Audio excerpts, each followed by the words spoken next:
नमस्कार, देवभूमि के दंगल में आप सभी का स्वागत है। मैं हूं आपके साथ यशी शुक्ला। देवभूमि के दंगल में आज बात करेंगे मर्यादित कपड़ों पर सवाल और लव जिहाद पर बवाल।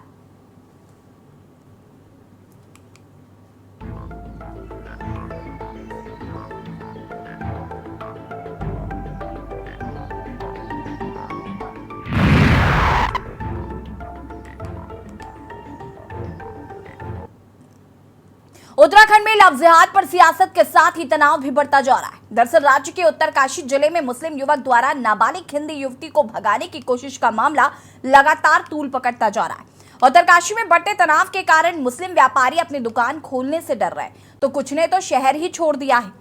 बढ़ते तनाव के बीच उत्तरकाशी में पोस्टर लगाए गए जिसमें मुस्लिम व्यापारियों से 15 जून को होने वाली महापंचायत से पहले अपनी दुकानें खाली करने को कहा गया है। एक तरफ जहां उत्तरकाशी में लव जिहाद पर बवाल छिड़ा है, तो वहीं दूसरी ओर राज्य के मंदिरों में मर्यादित कपड़े पहनकर आने के पोस्टर लगाए जा रहे हैं।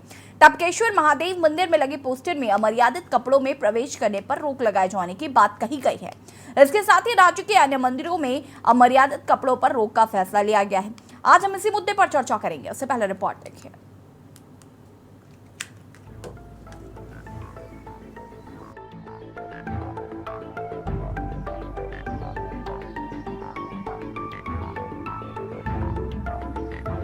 उत्तराखंड में लव जिहाद पर सियासत के साथ ही तनाव भी बढ़ता जा रहा है। दरअसल राज्य के उत्तरकाशी जिले में मुस्लिम युवक द्वारा नाबालिग हिंदू युवती को भगाने की कोशिश का मामला लगातार तूल पकड़ता जा रहा है। उत्तरकाशी में बढ़ते तनाव के कारण मुस्लिम व्यापारी अपनी दुकान खोलने से डर रहे हैं, तो कुछ ने तो शहर ही छोड़ दिया है।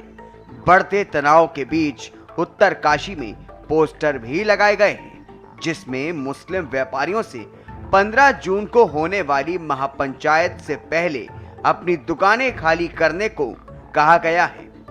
हालांकि मुख्यमंत्री पुष्कर सिंह धामी ने आश्वस्त किया है कि जो भी लोग माहौल को खराब करने की कोशिश में लगे हुए हैं उनके खिलाफ सख्त कार्रवाई की जाएगी। का आकलन कर रहे हैं, तैयारियां हो रही हैं, पूरा होमवर्क चल रहा है और होमवर्क होने के बाद उत्तराखंड के अंदर देखिए, हमने बार बार कहा है उत्तराखंड का जो मूल स्वरूप है उसको वो मूल स्वरूप उत्तराखंड का खराब ना हो, उसके लिए जो भी शक्ति होगी और जो भी गड़बड़ी करने वाले लोग हैं उनको हमारा यहाँ का कानून, यहाँ की जो विधि व्यवस्था है उसके अनुरूप सख्ती से उन पर कार्रवाई होगी। सनातन प्रेमी हिंदू संगठन आज सबने राष्ट्र प्रेम दिखाया है। मुझे इस बात की बहुत खुशी है और हमने आज गदगद हो गया है मन। एक राष्ट्र के लिए उत्तराखंड देवभूमि से ये संदेश जाना बहुत ज़रूरी था।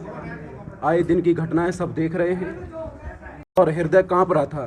दिल दहला देने वाली जो घटनाएं हो रही हैं उत्तराखंड देवभूमि में, ये कश्मीर जैसा माहौल बनता जा रहा है। ये बिल्कुल देवभूमि के लिए तो बिल्कुल अच्छा नहीं है।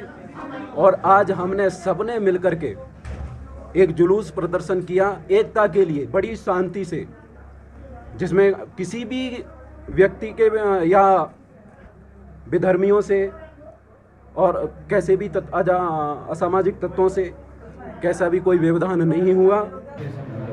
आज तक शायद सब लोगों को पता है कि रामायण लिखी गई तो एक महिला के दर्द पे लिखी गई, महाभारत अगर हुई है तो एक महिला के दर्द पे हुई है। यदि महिलाओं पे जब जब किसी ने अत्याचार किया, जब जब किसी ने उंगली उठाई तो उनका सर्वनाश ही हुआ है। और मैं ये जो रैली निकाली हमारे बच्चों ने, ये इनकी अंदर की पीड़ा है। जब यहाँ की बेटियों पे, यहाँ की महिलाओं पे अत्याचार होना शुरू हुआ और ये लोग जो है अपने जो ये, मैं तो इनको जालिम बोलूंगी, क्योंकि जब इन लोगों को हमने अपनी दुकानें दे रखी है, अपने घर दे रखे हैं और यहाँ तक नहीं ठेके भी इन्हीं को दे रहे हैं, और आज ये हमारी छोटी छोटी बालिकाओं को ऐसे पहला फुसलाकर भगा रहे हैं, तो इन लोगों को यहाँ रहने का कोई अधिकार नहीं है। एक तरफ जहां उत्तरकाशी में लव जिहाद पर बवाल छिड़ा है, तो वहीं दूसरी ओर राज्य के मंदिरों में मर्यादित कपड़े पहनकर आने के पोस्टर लगाए जा रहे हैं। टपकेश्वर महादेव मंदिर में लगे पोस्टर में अमर्यादित कपड़ों में प्रवेश करने पर रोक लगाए जाने की बात कही गई है। इसके साथ ही राज्य के अन्य मंदिरों में अमर्यादित कपड़ों पर रोक का फैसला लिया गया है। इसके साथ ही श्री पंचायती महानिर्वाणी अखाड़े द्वारा विश्व प्रसिद्ध दक्षेश्वर महादेव और नीलकंठ मंदिर में भी महिलाओं के छोटे वस्त्र पहनकर आने पर पाबंदी लगाई गई है। वहीं कांग्रेस ने भी इस फैसले का स्वागत किया है। पूरे भारत में सनातन संस्कृति की प्रेरणा देवभूमि से मिलती है। उसको बचाने के लिए ये शॉर्टकट कपड़ों में आने वाले तीर्थयात्रियों को, जो पर्यटन के भाव से आते हैं, उनको देवभूमि के प्रवेश पर ही रोकना चाहिए सरकार को बिना विलंब करे। ये परंपरा उत्तराखंड सरकार को करना चाहिए ताकि पूरे देश में उदाहरण बने कि देवभूमि की संस्कृति को बचाने के लिए मुख्यमंत्री ने उत्तम पहल की। नीलकंठ और दक्ष मंदिर नहीं, मैं तो ये कहूंगा उत्तराखंड के सभी मंदिरों में और सभी आश्रम वासियों, आश्रमधारियों को भी प्रतिबंध लगाना चाहिए। बिल्कुल स्वागत योग्य फैसला है। मैं पूरे सम्मान के साथ कहना चाहती हूँ कि हमारी पीढ़ियों को, हमारे समाज के लोगों को, महिलाओं को, हमारे बेटों को ये पता होना चाहिए कि हर जगह का अपना एक डेकोरम होता है, हर जगह की अपनी एक गरिमा होती है। यदि हम उसी हिसाब से परिधान पहने तब तो हम मैच्योर समाज कहलाएंगे। आप डिस्को में, आप पब में, आप पार्टीज में, आप शादियों में, आप शॉपिंग में कुछ भी पहने, किसी को कोई लेना देना नहीं है। हम लोकतंत्र में हैं। लेकिन जब आप हमारे धार्मिक स्थलों पर जाएं तो किसी की भावनाएं आहत ना हो। हमारे पूजनीय देवी देवता, आराध्य देवी देवताओं के सामने जब आप जाएं तो पूरे सम्मान के साथ जाएं। कुल मिलाकर के राज्य में एक ओर जहां लव जिहाद पर सियासत के साथ ही तनाव भी बढ़ता जा रहा है, तो वहीं दूसरी ओर मंदिरों में अमर्यादित कपड़ों में प्रवेश करने पर रोक लगाए जाने के बाद इस मुद्दे पर भी बहस छिड़ गई है। सवाल ये है कि क्या मुख्यमंत्री की सख्ती के बाद उत्तरकाशी में बवाल कर रहे लोगों पर कार्रवाई हो पाएगी? स्पेशल डेस्क के न्यूज इंडिया। जी हाँ, तो आज देवभूमि के दंगल पर हम इसी मुद्दे पर चर्चा करेंगे। जी हाँ, उत्तराखंड में लव जिहाद पर सियासत के साथ ही तनाव बढ़ता जा रहा है। राज्य के उत्तरकाशी जिले में मुस्लिम युवक द्वारा नाबालिग हिंदू युवती को भगाने की कोशिश का मामला लगातार तूल पकड़ता जा रहा है और उत्तरकाशी में बढ़ते तनाव के कारण मुस्लिम व्यापारी अपनी दुकान खोलने से डर रहे हैं, तो कुछ ने तो शहर छोड़ दिया। बढ़ते तनाव के बीच उत्तरकाशी में पोस्टर लगाए गए हैं जिसमें मुस्लिम व्यापारियों से 15 जून को होने वाली महापंचायत से पहले अपनी दुकानें खाली करने को कहा गया है। एक तरफ जहां डर का माहौल है तो वहीं दूसरी तरफ आपको बता दें कि राज्य में मंदिरों में मर्यादित कपड़े पहनकर आने के पोस्टर लगाए जा रहे हैं। टपकेश्वर महादेव मंदिर में लगे पोस्टर में अमर्यादित कपड़ों में प्रवेश करने पर रोक लगाए जाने की बात कही जा रही है। इसके साथ ही राज्य के अन्य मंदिरों में भी अमर्यादित कपड़ों पर रोक का फैसला लिया गया है और आज हम इसी मुद्दे पर चर्चा करेंगे। मेहमान हमारे साथ जुड़ चुके हैं, उनसे आपका परिचय करा देते हैं। पीसी थपलियाल जी वरिष्ठ केडी नेता हमारे साथ जुड़ चुके हैं। उदित घड़ियाल जी सोशल एक्टिविस्ट है, हमारे साथ जुड़ चुके हैं और साथ ही साथ हमारे साथ आचार्य विपिन जोशी जी जो कि टपकेश्वर मंदिर से हैं, वो भी हमारे साथ जुड़ चुके हैं। आप सभी का बहुत बहुत स्वागत है। आचार्य विपिन जी, शुरुआत आपसे ही करूंगी। ये जो फैसला लिया गया है, सबसे पहले तो उस फैसले को लेकर आप क्या कहना चाहते हैं कि जो भी टूरिस्ट हैं वो अगर उत्तराखंड में मंदिरों में दर्शन करने जाते हैं तो उनको मर्यादित कपड़े पहन के जाना चाहिए? निश्चित रूप से अखाड़ा परिषद का जो ये निर्णय है स्वागत योग्य निर्णय है और सभी लोग बिल्कुल इसकी भूरी भूरी प्रशंसा कर रहे हैं, क्योंकि जो मंदिर हैं, मठ हैं, आश्रम हैं, ये अनादिकाल से ही संस्कृति, संस्कार, रीति रिवाज, परंपराओं का जो ज्ञान है इन्हीं जगहों से मिलता आया है और लगभग 90% तीर्थयात्री हमेशा से ही मर्यादित वस्त्र पहन करके मंदिरों में आते हैं, तीर्थों में आते हैं और जो 10% लोग किसी न किसी भ्रांति के कारण और चूंकि उनको कोई ऐसा मार्गदर्शन नहीं था, उनके लिए ये निर्णय जो है एक मार्ग दिखाने वाला है और वो लोग भी उसका पालन कर रहे हैं। विपिन जी, लेकिन कई लोग इसके विरोध में हैं। उनका कहना है कि हमारी मर्जी, हम जिस तरीके के कपड़े पहनना चाहें हम पहन सकते हैं। नहीं, मंदिर चूंकि एक पूजा स्थल है और वहां पे सब लोग एक मर्यादा से खुद ही आते हैं, स्वतः आते हैं। लेकिन जो कुछ मुट्ठी भर कुछ ऐसे उच्छृंखल टाइप के लोग हैं जिनको वहां की मर्यादा का या परंपराओं का ज्ञान नहीं है, उन्हीं के मार्गदर्शन के लिए अखाड़ा परिषद ने निर्णय लिया है। और देखिए, बहुत से लोग तो जिनको विरोध के लिए विरोध करना है वो तो हर चीज का ही विरोध करते हैं, लेकिन आपने देखा होगा ये एक ऐसा विषय है, इसमें सारी राजनीतिक पार्टियों से लेकर के सभी जो जितने भी सनातन धर्मावलंबी हैं, सभी लोग मुक्त हस्त से इस मुद्दे की जो है सराहना भी कर रहे हैं और इसका समर्थन भी कर रहे हैं। और जिनको विरोध के लिए विरोध करना होता है उन्हें तो विरोध करना ही। ठीक है, हमारे साथ यहाँ पर पीसी थपलियाल जी भी है। पीसी थपलियाल जी, क्या कुछ कहना चाहते हैं इस पूरे मुद्दे को लेकर? एक तरफ जहाँ मुस्लिम समुदाय के जो लोग हैं वो डरे हुए हैं, उत्तरकाशी में जिस तरीके से विरोध किया जा रहा है, दुकानें नहीं खोलने दिया जा रहा है, इस पर क्या प्रतिक्रिया है आपकी? साथ ही साथ ये जो मर्यादित कपड़े पहन कर आने का एक तबका लग गया है मंदिरों में, इसे कैसे देख रहे हैं? मैं उत्तराखंड एक ऐसा अभाग्य राज्य है कि जितने भी विश्व में या हिंदुस्तान में पर्यावरणविद बनना चाहते हैं इन्वायरमेंट के ऊपर, तो यही करते हैं वो।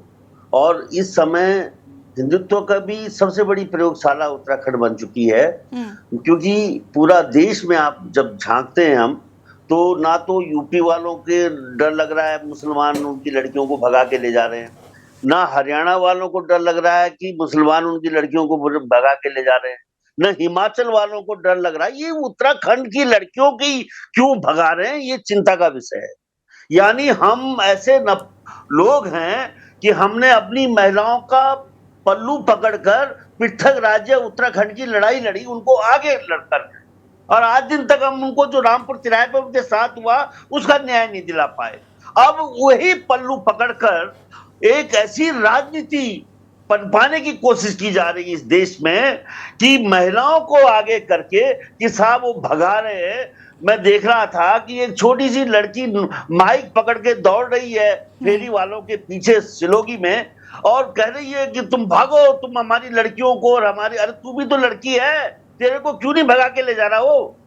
यानी हम इतने कमजोर समाज हो चुका है कि हमारी बहू बेटियों को हर कोई भी भगा के ले जाने वाला है। ये हमें सोचना पड़ेगा पहाड़ के लोगों को कि हम क्या इतने कमजोर हो गए। समझ नहीं पा रही हूँ कि आप पक्ष में बात कर रही हैं, विपक्ष में बात कर रहे हैं इसके?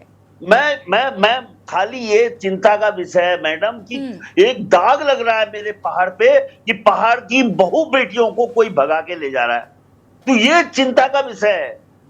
नहीं, देखिए, इस तरीके के मामले तो देश भर में देखने को मिल रहे हैं। अभी दिल्ली में जो हुआ उससे तो आप वाकिफ ही हैं, तो कैसे पहाड़ की तरफ से कैसे देख रहे हैं? दिल्ली की जनता, हरियाणा की जनता, हिमाचल की जनता का बीच में ये इशू नहीं है कि लोग रैली निकाल के कुछ नारे लगाते हुए बोलो भगाओ इन लोगों को। देखो, भगाना वाला सिस्टम माने अराजकता। देखिए, समाज में कई बुराइयां होती हैं, लेकिन जब समाज उसको अपने हाथ में, जैसे कि अभी एक बाबा हरिद्वार का फतवा जारी कर देता है कि साहब कपड़े मत पहनो। अरे तुम ऑथराइज हो, तुम इस देश के शंकराचार्य हो, या तुम इस देश के धर्म के ठेकेदार हो, या तुम उत्तराखंड में ही ये कोड लगाने जा रहे हो, ड्रेस कोड? क्या मैं उत्तराखंड में जन्म लेना पाप हो गया मेरे लिए? मैं अपने मंदिरों में आजकल मेरे बच्चे जो हैं, अब हमारी बहुएं, हम सोच भी नहीं सकते थे कि बहुएं, हमारी बहू बेटियां कभी हाफ पैंट पहन के हमारे सामने आएंगी, लेकिन आज बाजार में जब जा रहे हो तो जो सामाजिक परिवर्तन हुआ है उस सामाजिक परिवर्तन के साथ हमको चलना पड़ेगा। और हम अगर नहीं चलेंगे तो हम क्या बोलेंगे अपने बच्चों को? हम समझा सकते हैं? मैं हकीकत बात कर रहा हूँ, हकीकत कि आज पहले हम सोच भी नहीं सकते थे मैडम कि हमारी बहू हाफ पैंट पहन के, और जब हम अब चल रहे हैं उनके साथ हाफ पैंट पहन के, तो जब हम चल रहे हैं उनके साथ और कभी बड़ा मुंडा पहनकर कोई मंदिर में चले भी जाए तो एक चीज होती है, एक होता है पेरेंटल एडवाइस देना, माँ बाप की तरह एडवाइस देना कि मैं एडवाइस करता हूं। मैं अभी विपिन जी से समझने की कोशिश करूंगी कि भाई कपड़े कैसे किसी व्यक्ति की संस्कृति को बता सकते हैं, या कपड़े कैसे ये बता सकते हैं कि हम दिल से पूजा करना चाहते हैं या नहीं। कई बार तो आप कपड़े सूट पहनकर भी अगर महिलाएं चली जाए और उनके मन में छल कपट है तो उस पूजा का क्या मतलब बनता है? ठीक है। थपलियाल जी, मैं आती हूँ आपके पास। राजेंद्र चौधरी जी भी हमारे साथ जुड़ चुके हैं, प्रदेश महामंत्री कांग्रेस से। राजेंद्र जी, बहुत बहुत स्वागत है। उससे पहले उदित गिड़ियाल जी, आपका रुख करना चाहूंगी मैं। सोशल एक्टिविस्ट हैं आप, समाज से जुड़े मुद्दे जो हैं उन पर मुखरता से आप बात करते हैं। मैं आपसे जानना चाहती हूँ कि अगर ये दो मुद्दे, जो एक मुस्लिम समुदाय के लोग जिस तरीके से डरे हुए हैं, उन्होंने अपनी दुकानें नहीं खोली हैं, और ये बहुत ज़्यादा कहीं ना कहीं कष्टकारी भी होगा उन लोगों के लिए भी कि किसी एक की सज़ा पूरे समुदाय को आप कैसे दे सकते हैं। और दूसरी बात, ये जो टपकेश्वर मंदिर में, या अब क्योंकि उत्तराखंड में मुझे लगता है टपकेश्वर मंदिर से इसकी शुरुआत हुई और अब ये हर मंदिरों में फॉलो करने की बात कही जा रही है। तीन मंदिरों में। हाँ, तो कपड़े कैसे एक किसी का चरित्र बता सकते हैं? देखिए, इस पर तो कितनी बार बहस हो चुकी है कि कपड़े किसी भी महिला का, या अब क्योंकि यहाँ पर एक चीज ये भी है कि पुरुषों पर भी बरमूडा नहीं पहन के आ सकते आप, तो कैसे ये चरित्र आपका बताएंगे? याशी जी, देखिए, यहाँ मेरे हिसाब से मुझे लगता है चरित्र बताने का नहीं है मुद्दा। मुद्दा यह है कि मंदिर हमारे यहाँ दो माने जाते हैं, एक शिक्षा का मंदिर माना जाता है और एक भगवान का मंदिर माना जाता है इस पृथ्वी पे। शिक्षा के मंदिर में जब आप जाते हैं तो उसका एक डेकोरम होता है, वहाँ एक नियम है, एक डेकोरम है कि आप क्या पहनेंगे, कैसे बच्चा जाएगा, क्या जाएगा। वो शिक्षा के मंदिर में क्यों करा जा रहा है? ताकि वो आगे चल के वो डिसिप्लिन रहे। यही पद्धति अपनाई जाती है मंदिरों में। हमारे यहाँ काफी समय से नहीं अपना रहे हैं, वो बात अलग है। ये नॉर्थ में एक इश्यू है, साउथ में आप जाएंगे तो पूरा डेकोरम मेंटेन रहता है। वहाँ बरमूडा में कोई नहीं आता, आपको दिखेगा नहीं, वहाँ पैंट्स पे कोई नहीं दिखेगा। ये अक्सर मैं जाता रहता हूँ। अभी मैं केदारनाथ मंदिर में था तो लोग जूता पहन के परिक्रमा कर रहे हैं। तो सवाल ये उठता है कि तुम केदारनाथ आए काहे के लिए हो भाई? अगर ठंडे पे पाँव नहीं रख सकते हो तो आप केदारनाथ मत आओ ना। आप उसकी मर्यादा को, ये तो खुद के संस्कार है ना, ये तो हमें पता होना चाहिए कि हम चप्पल पहनकर पूजा कर रहे हैं तो हमारी बुद्धि है कि हमें नहीं करनी चाहिए।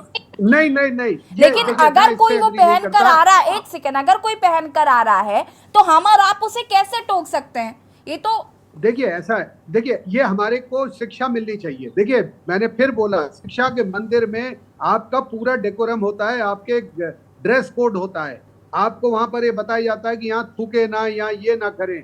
जब आप वहां से सीख सकते हैं तो पूजा के लिए भी आपके जो पुजारी हैं या जो भी मंदिर के व्यवस्थापक हैं, ये उनकी जिम्मेदारी होती है। हमारे देश में तो फिर भी कमाल के लोग होते हैं, जहाँ पर लिखा होता है कि यहाँ थूकना मना है, वहां पर तो सबसे ज्यादा थूका जाता है। अब आपने एक क्वेश्चन बीच में करा था, प्रश्न करा था कि ये कैसे आप बताएंगे किसी को कि आप ये मर्यादा, ये आदमी अपने मस्तिष्क में अगर धोती कुर्ता पहन के आया तो मंदिर में क्या होगा? देखिए स्कूल से कई बच्चे डकैत भी निकले, स्कूल से कई बच्चे निकलने के बाद उन्होंने रॉबरीज के काम भी करे, जबकि उनको अच्छा ठीक है उदित जी, मैं वापस आती हूँ आपके पास। उसके बाद मैं राजेंद्र जी आपका रुख करूंगी। आप सभी हमारे साथ। और आज देवभूमि के दंगल में हम बात करें, जहां एक और मर्यादित कपड़ों पर सवाल उठ रहे हैं, तो वहीं लव जिहाद को लेकर काफी बवाल उत्तरकाशी में देखने को मिल रहा है। चर्चा हम इसी पर कर रहे हैं, मेहमान लगातार हमारे साथ बने हुए हैं। और उदित जी अपनी बात को पूरा करिए, उसके बाद राजेंद्र जी आपका रुख करते हुए। जी, मैं कह रहा था कि देखिए मंदिर में आने के लिए हर जगह कहीं भी आप जाएं, एक डेकोरम होता है, मिनिमम डेकोरम होता है। तो क्या अब इसमें मिनिमम कितना रखा है? क्या पैंट शर्ट भी मना है या जीन्स भी मना है, या क्या जो अगर फटे कपड़े नहीं पहन के आए या शॉर्ट्स में नहीं आए क्या होगा? ये अभी डेकोरम में मेरे को अभी तक पता नहीं चला, लेकिन उसमें क्या क्या मर्यादित है वो जो पहन के आना है वो महंत लोग बताएंगे, वो लोग आगे उसका एक्सप्लेन करेंगे। दूसरा मैं कहना चाह रहा हूँ कि जो उत्तरकाशी में हुआ है, देखिए कुछ घटनाएं इस पहाड़ में, उत्तराखंड के पहाड़ में घटित पिछले कई वर्षों से हो रही हैं।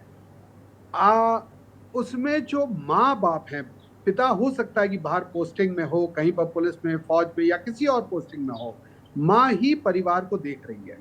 अगर उसकी लड़की कहीं किसी गलत उसमें संगत में पड़ के भाग जाती है या उसके साथ में कुछ गलत होता है तो वो माँ ही सबसे पहले डरती है और माँ ही आक्रोशित होती है। आपने अभी हाल में ही देखा होगा, 2-4 चीजें घटनाएं हुई हैं, उसमें महिलाओं ने अचानक बहुत बड़ा विद्रोह करा है। अभी जो उत्तरकाशी हुआ है उसमें भी महिलाओं का बहुत बड़ा योगदान रहा है। देखिए कुछ घटना, ये मुस्लिम समाज को समझना चाहिए बहुत अच्छी तरह। डरने की कहीं जरूरत नहीं है, उनको किसी को भी डरने की जरूरत नहीं है, लेकिन जो कर रहा है गलत उसे डरने की जरूरत है। तो अगर कोई गलत करने वाले का समर्थन कर रहा है पहाड़ के अंदर, तो फिर उसको भी सजा तो मिलेगी, उसको मिलनी चाहिए। अब वो चाहे सामाजिक तौर पे पर हो, इसकी चाहे वो सजा सरकार- पूरे समुदाय को तो नहीं मिलनी चाहिए ना, हम इस पर बात नहीं, कर रहे हैं। संपूर्ण किसी मैं पर्टिकुलर फिर कह रहा हूं, किसी संपूर्ण पर्टिकुलर समुदाय- व्यक्ति को अगर सजा मिलती है जिसने गलती की है तो जायज है, लेकिन अगर पूरा समुदाय इसका भुक्तभोगी बन रहा है तो दिक्कत की बात है। उसके देखिए लिए कानून बना हुआ है। याशी जी ऐसा है कि लोग चलिए शायद ठीक है उदित आपकी जी, ज्यादा मैं परेशान- काफी समय आपको दे चुकी हूँ, मैं वापस आती हूँ। राजेंद्र जी क्या कुछ कहना चाहते हैं इन दोनों मसलों पर? और जपेन जी भी हमारे साथ जुड़ चुके हैं, भारतीय जनता पार्टी के प्रवक्ता। बहुत बहुत स्वागत है जपेन जी आपका। और राजेंद्र जी अपनी बात को पूरा कर सकते हैं।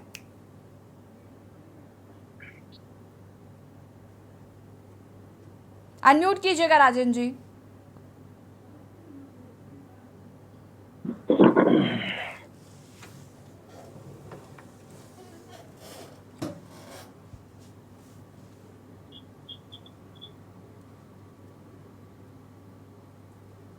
जी जी मेरी आवाज आई? हाँ जी। दरअसल मुद्दे ना इसमें यशी दो हो गए। एक मुद्दा हो गया महिलाओं की ड्रेस का, और एक मुद्दा हो गया क्या नाम उत्तरकाशी में मुस्लिम समाज के अंदर डर का। अभी आजाद हिंदुस्तान में कौन क्या कपड़े पहनेगा, क्या खाएगा, ये तो कॉन्स्टिट्यूशनल राइट है सबका। इसमें ये इंटरफेरेंस क्यों की जा रही है? दूसरी चीज ये है कि मैं तो साधु समाज की बहुत इज्जत करता हूँ। साधु समाज पहले अपने साधुओं पे कोई गाइडलाइन जारी करे, स्वामी चिन्मयानंद पे जारी कर दे, आसाराम जी पे करे, एक और गुफा वाले बाबा हैं राम रहीम, उन पर करे। देखो समाज को मैसेज देता है हमारा धार्मिक गुरु, वही तो मैसेज देगा। जब धार्मिक गुरु ही पटरी से उतरे हुए हैं तो वो महिलाओं को कैसे कर देंगे? महिलाओं पर क्या ये तानाशाही नहीं मानी जाएगी? किस अधिकार से किया उन्होंने? दूसरी चीज, आप हरिद्वार में देखो, ऋषिकेश में देखो, बद्रीनाथ में भी देखो, 95% साधु ऐसे हैं जो चिलम पीते हैं, नशा। हमारे गांव में एक बाबा आ गए और उन्होंने गांव के करीबन 200 लड़कों को भांग पीनी सिखा दी। अब वो क्या लोगों को धर्म का ज्ञान देंगे? जैसी तो पहले साधु जो है, साधु समाज राजेंद्र जी, अभी गरिमा मेहरा दसौनी को हम यहाँ सुन रहे थे, वो तो इसके फेवर में थी, वो तो कह रही थी कि बहुत स्वागत करने योग्य फैसला है। अब गरिमा का अपना व्यू हो सकता है, मैं यहाँ कांग्रेस का व्यू रख रहा हूँ, और चूंकि मुझे इसकी ग्राउंड पे जानकारी है मैं इसलिए बता रहा हूँ। हर चीज का पक्ष विपक्ष जो है वो करना अलग बात है, राजेंद्र जी, गर्मा जी क्या कांग्रेस की ऑफिशियल प्रवक्ता नहीं है? वो नहीं वो है, भी तो कांग्रेस का ही तो पक्ष रख रही होंगी अपना। तो उनकी राय हो सकती है, मेरी राय ये है जो मैंने कहा वो मेरी राय। दूसरी चीज, अभी आ रहा है 2024 का इलेक्शन। 2024 के इलेक्शन में जमीन हिली हुई है भाजपा की, इसलिए कहीं मुसलमान को डराएंगे, कहीं हिंदू मुस्लिम लड़कियों का जिक्र करेंगे, कहीं लव जिहाद बता देंगे। अभी इससे पहले माननीय मुख्यमंत्री जी लैंड जिहाद बता रहे थे, गणेश जोशी जी कह रहे थे लैंड जिहाद है, और हमारे सम्मानित प्रदेश अध्यक्ष जी भी इसी तरह की भाषा का इस्तेमाल कर रहे थे जब ये जंगलों से और ग्राम समाज की या राज्य की भूमि से पीर बाजारों को हटा रहे थे। ये लोगों के ध्यान हटाने का, भटकाने का एक बहुत अच्छा फार्मूला है जो ज़्यादातर इनके पक्ष में सफल हो जा रहा है। सवाल यह है कि उत्तराखंड में क्या लॉ एंड ऑर्डर है या नहीं? अगर लॉ एंड ऑर्डर है तो यहाँ प्रत्येक नागरिक को निवास करने का, काम करने का अधिकार है, और कोई किसी को डरा धमका नहीं सकता। अगर कोई डरा रहा है, धमका रहा है, या जैसे अभी उदित जी कह रहे थे कि अगर किसी ने कोई गलत काम किया और उसे कोई संरक्षण दे रहा है तो उसके खिलाफ कानून की कार्रवाई होनी चाहिए। अब ये थोड़ा ही है कि एक आदमी अगर एक गिल्डियाल ने किसी का मर्डर कर दिया तो सारे उत्तराखंड के गिल्डियाल दोषी हो जाएंगे। अगर एक जोशी ने किसी की जेब काट ली तो सारे जोशी जो हैं जेब कतरे हो जाएंगे। अगर एक चौधरी ने किसी का कत्ल कर दिया तो सारे चौधरी कत्ली हो जाएंगे? नहीं।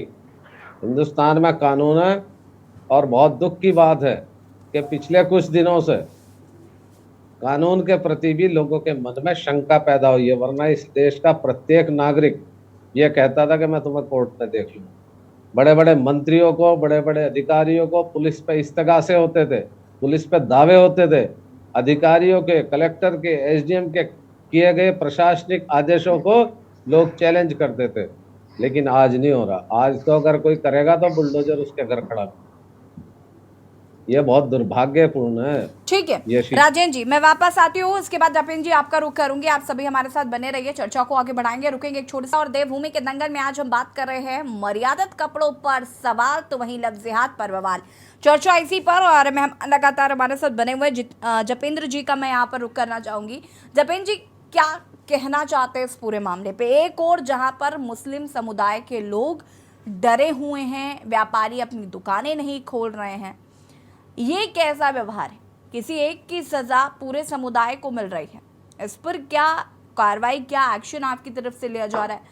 दूसरी बात, जैसे कि अभी यहाँ पर राजेंद्र जी कह रहे थे कि भाई हमें आज़ादी है कि हम कुछ भी पहन सकते हैं, हम कैसे भी रह सकते हैं, फिर उसके बाद ये कैसे थोपा जा सकता है किसी भी व्यक्ति पर, किसी महिला पर या किसी पुरुष पर कि आप ऐसे ही कपड़े पहन कर आएंगे?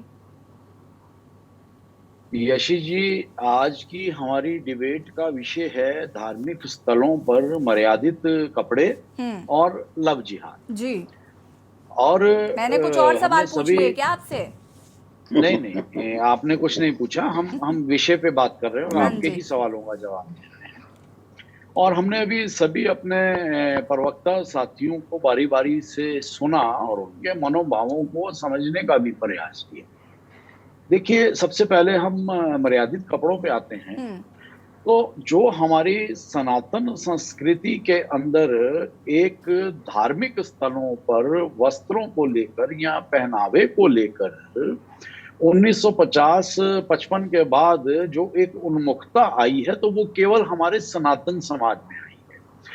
पूरे वेस्टर्न वर्ल्ड में अगर आप अब देखेंगे तो क्रिश्चियंस से तो ज्यादा एडवांस कोई नहीं है, लेकिन वो भी जब चर्च में जाते हैं, चाहे महिलाएं हो या पुरुष हो, तो उनका चर्च में जाने के टाइम पर एक ड्रेस कोड होता है। वहां बच्चियां स्कर्ट्स में नहीं जाती, शॉर्ट्स में नहीं जाती, और मेल्स भी वहां पूरी तरह से का ड्रेस कोड का पालन करते हैं। इसी तरह से इस्लाम में आप देख लीजिए, इसी तरह से बौद्धिज्म में आप देख लीजिए, और 1950, 55, 60 तक अगर हम देखें तो हमारी मंदिरों में भी, हमारे धार्मिक स्थलों में भी वेशभूषा का, पहनावे का, मर्यादा का, पूर्ण वस्त्रों का एक उसकी अहमियत होती थी। तो ये उन्मुखता हमारे ही समाज में आई है, सनातन समाज में ही आई है। और उसमें सबसे बड़ा इसका दुखद पहलू ये है कि हम इतने ज्ञानवान बातें करते हैं, इतनी हम बड़ी बड़ी सब लोग बातें करते हैं, लेकिन वक्त की सरकारों ने या सब लोगों ने इस तरफ ध्यान नहीं दिया। अब जो पिछले 60 वर्षों में जो उन्मुखता आती चली गई हमारे धार्मिक स्थलों पर, हमारे पर, अगर वो जागरूक नहीं किसी ने चलाया, नहीं किसी ने उस ओर ध्यान दिया, तो इसका मतलब है ये तो नहीं है कि वो गलत चीजें आज सही मान ली जाए। की आजादी का क्या आगे का ये कि ये सिर्फ जागरूकता अभियान है कि एक धार्मिक स्थलों के ऊपर हमारे चाहे महिला जाए या पुरुष जाए, तो उनको एक ड्रेस कोड को के प्रति सचेत किया जाए, जागरूक किया जाए। अब कोई माने या ना माने ये उसका विषय है, लेकिन कम से कम हम हमारी सनातन जो हमारी संस्कृति है, सनातन संस्कृति को सुदृढ़ और उसे इम्प्रेसिव बनाने के लिए और एक देश, दुनिया, समाज को एक मैसेज देने के लिए हम सब ये प्रयास तो कर ही सकते हैं। ठीक है, देखिए ये जपेंद्र जी, आपने खुद यहाँ पे ये बात कही कि वो व्यक्ति माने या ना माने ये उसकी मर्जी है, लेकिन आप मंदिर में एंट्री कैसे बैन कर सकते हैं? ये यही हमारी आज की चर्चाओं का विषय है ना।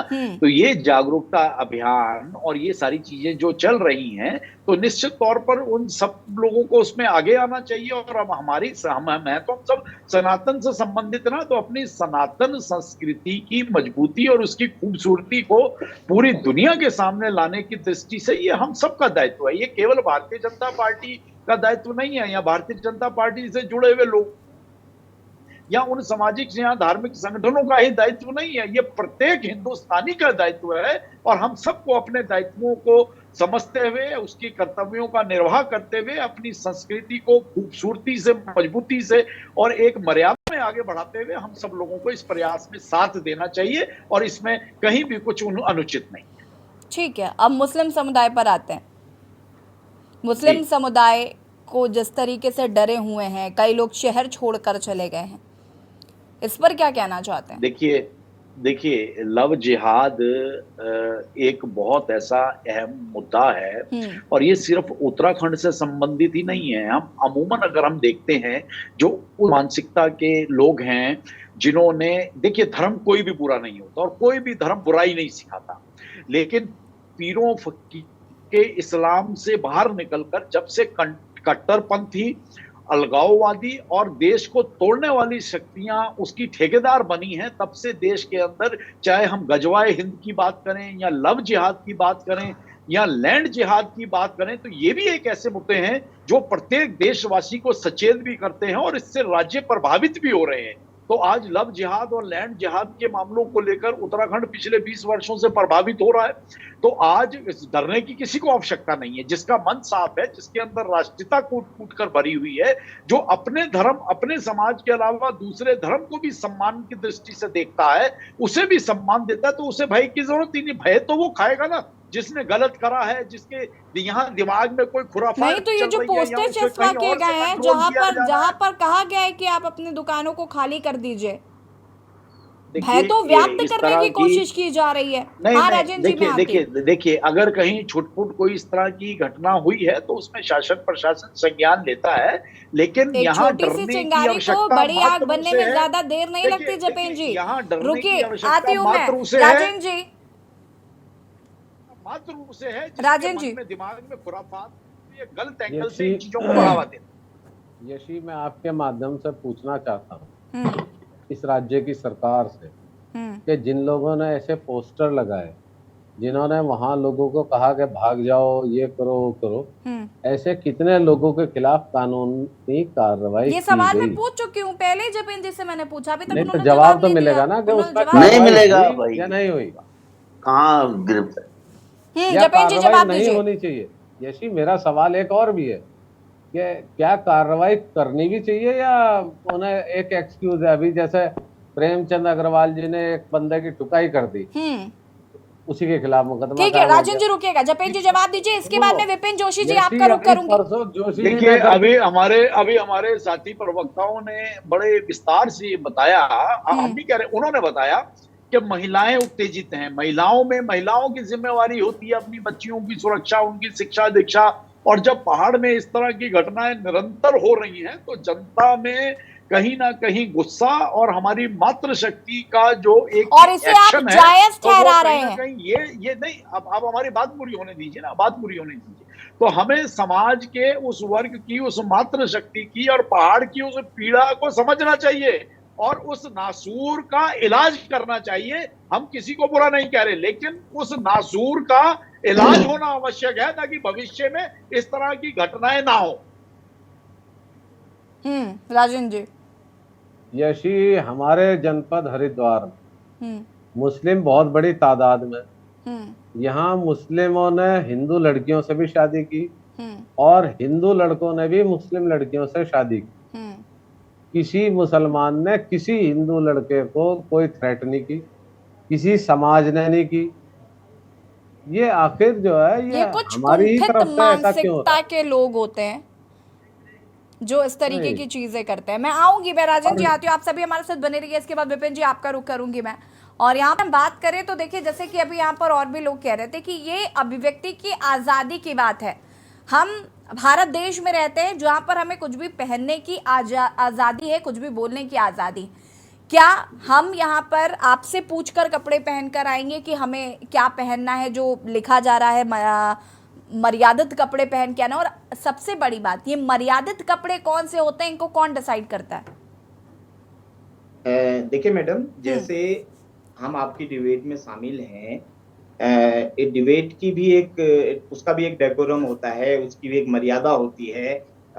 जिस प्रकार की चर्चा परिचर्चाएं होती हैं, आपने भी देखा होगा, एक स्वतंत्रता दिवस का समय होता है तो आप लोग तिरंगे वाले कोई वस्त्र पहन लेते हैं, या आपने भी एक मर्यादित वस्त्र पहने हैं। ऐसा नहीं कि आप एकदम उच्छृंखल कपड़े पहन करके तो आप न्यूज नहीं पढ़ेंगे वहां से। एक आपके भी मतलब चैनल की मर्यादा है, ऐसे ही हर जगह की एक अपनी मर्यादा है। मंदिरों की मर्यादा ये नहीं कि अभी ये जो महाराज जी ने वहां से आदेश दिया उन्होंने बनाई है, अनादिकाल से चली आई मर्यादाएं हैं। तो उन्हीं मर्यादाओं को जो बीच में थोड़ा सा 90% लोग, मैं अभी भी कह रहा हूं कि बिल्कुल मर्यादा से आते हैं, उन्हें खुद पता है, स्वतः स्फूर्त वो लोग मर्यादा का पालन करते हैं। जो 10% कुछ नई पीढ़ी के बच्चे हैं जो मसूरी आदि घूमने चले गए, उन्हीं वस्त्रों में जो है मंदिरों में आ गए, या कुछ इस टाइप की बातें हैं, उन बच्चों का मार्गदर्शन करने के लिए, उनको सही मार्ग में लाने के लिए ये सब चीजें की गई हैं। इसको किसी अन्यथा रूप में लेने के लिए नहीं किया, ना किसी को वहां पे कोई डंडा मारा जा रहा है। वो सिर्फ महिलाओं के लिए नहीं है, पुरुषों के लिए भी लिखा हुआ है। विपिन जी, मैं इसी पर आ रही थी कि अच्छा हुआ कि आपने पुरुषों के लिए भी कुछ प्रतिबंध लगाए हैं, नहीं तो ये मामला और तूल पकड़ लेता अगर आपने सिर्फ महिलाओं पर ही केवल अगर आपने पाबंदी लगाई होती। मर्यादा के लिए लिखा है, और दूसरा उसमें और जो लोग जिनके लिए लिखा है वो उसका मुक्त हस्त से जो है स्वागत कर रहे हैं। ये तो जो कुछ लोग तथाकथित जिन्हें राजनीति करनी है, जो पॉलिटिकल लोग हैं, वो अपने अपने एजेंडे के हिसाब से इस पर बात कर रहे हैं, और जबकि इसमें ऐसा विषय है नहीं। और दूसरा बात, आप जो लव जिहाद के विषय में कह रहे हैं, देखिए उत्तराखंड हमेशा शांत राज्य रहा है, यहाँ पे लोगों ने हमेशा सबका स्वागत अभिनंदन किया है, लेकिन एक सेलेक्टिव तरीके से अभी जब ये बातें उठी हैं, दर्जनों ऐसे मामले आ गए हैं जिसमें उसका इस प्रकार की बातें आ रही हैं, लड़कियां भी बाहर निकल रही हैं। तो इसमें निश्चित रूप से जो गलत मंतव्य से इस राज्य में आएगा उसे डरना भी पड़ेगा, और जो अच्छे मंतव्य से आएगा उसका हमेशा राज्य तो हमेशा उत्तराखंड ने तो स्वागत किया है, देवभूमि है। लेकिन यहाँ पे किसी को भी गलत मंतव्य से और गलत तरीके से इस राज्य में जो है बर्दाश्त नहीं किया जाएगा, और विशेषकर यहाँ की बहु बेटियों के ऊपर जिनकी कुदृष्टि होगी, उन्हें किसी भी हद तक जो है यहाँ पे बर्दाश्त नहीं किया जाएगा। ठीक है, राजेंद्र जी। यशी, मैं बहुत स्वागत करता अगर ये साधु समाज इस देश के युवाओं को नशे से दूर होने का आह्वान करते। मैं समर्थन करता उस बात का। निश्चित रूप से चौधरी साहब, हमने गाजियाबाद से लेकर के पूरे आपका गंगोत्री तक, जो हमारे वहां जैसे आपने देखा जब कांवड़ यात्रा निकलती है, मैंने क्या नारे दिए थे, बोल बम छोड़ भंग। कांवड़ यात्री की क्या पहचान, ना नशा, ना गुस्सा, ना धूम्रपान। और हमने जो है इस प्रकार की चीजें लगातार हम करते आए हैं, और बचपन से जैसे अगर आप राजेंद्र जी को सुन लेते हैं। राजेंद्र जी, आपके पास 30 सेकंड है अपनी बात को पूरा करने के लिए, उसके बाद थपलियाल जी में आते हो आपके पास। जोशी जी, आप सिर्फ हरिद्वार के संतों की भांग छुड़वा दो, उनकी चरस छुड़वा दो, मैं आपके चरण जो है दबाऊंगा। क्या बात कर रहे हैं आप? हम कहीं का एक एजेंडा बना रहे हैं, आप टूल बने हुए किसी एक राजनीतिक दल के। नहीं, आप सनातन धर्म का देखिए, आज नहीं चौधरी साहब, एक समस्या बीच में ना बोलो यार। नहीं, अब चूंकि आपने मेरे को इंगित करके बोला तो मैं उस हिसाब से बोल रहा हूँ। देखिए, अगर हम सनातन की बात करते हैं, आपको लगता है कि ये किसी दल के लिए बोल रहे होंगे। देखिए, जो हम तो वो जो पारंपरिक करेंगे तो हाउ कैन आई कंक्लूड। चलिए आप बोलिए। आप सनातन धर्म के पुरोधा हैं, मैं स्वीकार करता हूं, लेकिन सनातन धर्म के एक जिम्मेदार साधु होने के नाते, एक धर्म के मार्गदर्शक होने के नाते, और बहुत सारे बिंदु हैं, जैसे बच्चों को नशा छुड़वाओ। आज गली गली में स्मैक बिक रही है, जैसे कभी आइसक्रीम और कुल्फी बिकती थी। आपको शायद जानकारी नहीं है, और ना ही आप इस विषय पर बोलेंगे। जहां तक ड्रेस कोड का सवाल है, आपको अपने घरों में महिलाओं को, अपनी बेटियों को और बाप को अपने बेटों को खुद से समझाना पड़ेगा। ये फतवा जारी नहीं कर सकते आप, जैसे मुस्लिम उलेमा करते हैं कि साहब फतवा जारी हो गया। हिंदुत्व में फतवा कल्चर नहीं चलेगा। कई फॉरेनर्स भी आते हैं, ठीक है, अब लेकिन आप ये भी कहेंगे कि फॉरेनर्स ज्यादा भारतीय संस्कृति को फॉलो करते हैं, देखिए करते हैं, लेकिन कई बार होता है कुछ फॉरेनर्स नहीं भी करते हैं, और उन फॉरेनर्स को आप कैसे। इसमें दूसरा सवाल भी है कि जो फॉरेनर्स आते हैं वो गौ भक्षक हैं। ऐसा यूरोप में, अमेरिका में, अफ्रीका में एक ही कुकर में कई किस्म का मीट पका लेते हैं, वो तो इन्हें स्वीकार्य है। क्यों है भाई स्वीकार्य? अरे देखिए थपलियाल जी 30 सेकंड और ये कह रहे हैं कि ये बोलना चाह रहा था कि सर एक मिनट रुक जाओ। यशी कोई आदमी आज तक ऐसा नहीं हुआ इसके बाद जो कहीं मान लिया कोई व्यक्ति बिजनौर से उत्तरकाशी चला गया तो वो पहले टारगेट करके नहीं गया कि मुझे फला नाम की लड़की को जो है वहां जाके करना है। ये दो लोगों के म्यूचुअल अंडरस्टैंडिंग है। दूसरी जोशी जी, अगर कोई जबरदस्ती करता है, ठीक है राजेंद्र जी, जरा वक्त की चूंकि कमी है, थपलियाल जी को सुन लेते हैं जरा। पीसी थपलियाल जी फटाफट अपनी बात को पूरा करिए, इसके बाद मैं जपेन जी आपके पास आती हूँ। जो कपड़ों वाला बैन है, जो ड्रेस कोड है, ये केवल 3 मंदिरों में दिया हुआ है बाबा ने, जो हरिद्वार में है। उनका पूरा इतिहास भूगोल हम जानते हैं कि कितने बड़े सारी संस्कृति बस इन्हीं 3 मंदिरों में दिखेगी।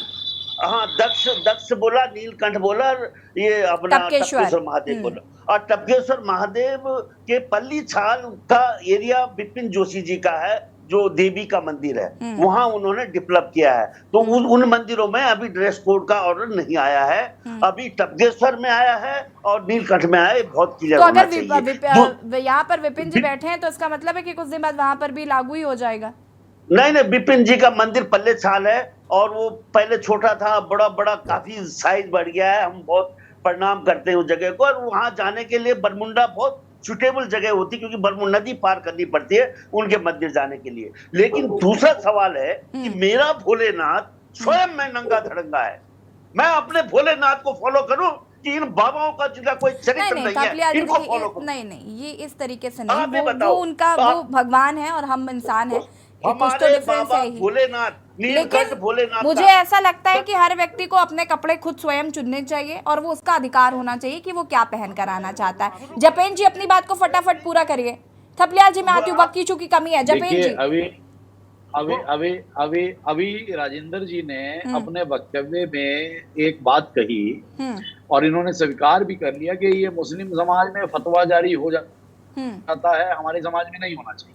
तो भाई मुस्लिम समाज भी तो अपनी संस्कृति, अपनी परंपराओं का निर्वाह करने के लिए, बचाए रखने के लिए उनके फतवा को कौन स्वीकार करता है? जपेन जी मुझे ये भी तो बताइए ना, उनके फतवा को कभी कोई सही ठहराता है? आप और हम नहीं सही ठहराते ना, उनका समाज तो सही ठहराता है। उनके समाज में भी कई लोग, मैं आपको दिखा दूंगी, जो उनके फतवे को सही नहीं ठहराते। मुस्लिम समाज में कभी भी फतवे के खिलाफ नहीं जाया जाता, कभी नहीं बोला जाता। लेकिन आपके और हमारे में अगर हिंदू समाज में किसी अच्छे काम को हम शुरू करते हैं या अच्छे काम का जागरूकता अभियान चलता है तो हम हिंदू समाज ही। चलिए, ये अच्छा काम है, ये आपको एक मुद्दा मिला है जो 2024 के लिए, ये तो देखना होगा। खैर, आप सभी का बहुत बहुत शुक्रिया, वक्त की कमी है। जपेन जी माफी चाहूंगी, आप सभी का बहुत बहुत शुक्रिया चर्चा में शामिल होने के लिए। और देवभूमि के दंगल में आज हम बात कर रहे हैं मर्यादित कपड़ों पर जिस तरीके से बवाल मचा हुआ है, साथ ही साथ लव जिहाद को लेकर जिस तरीके से बवाल मचा हुआ है, इसे 2024 के चुनाव में क्या मुद्दे के तौर पर भुनाने की कोशिश राजनीतिक दलों द्वारा की जा रही है, ये जरूर देखना होगा। फिलहाल देवभूमि के दंगल में इतना ही। देखते रहिए के न्यूज़ ज़रिया। नमस्कार।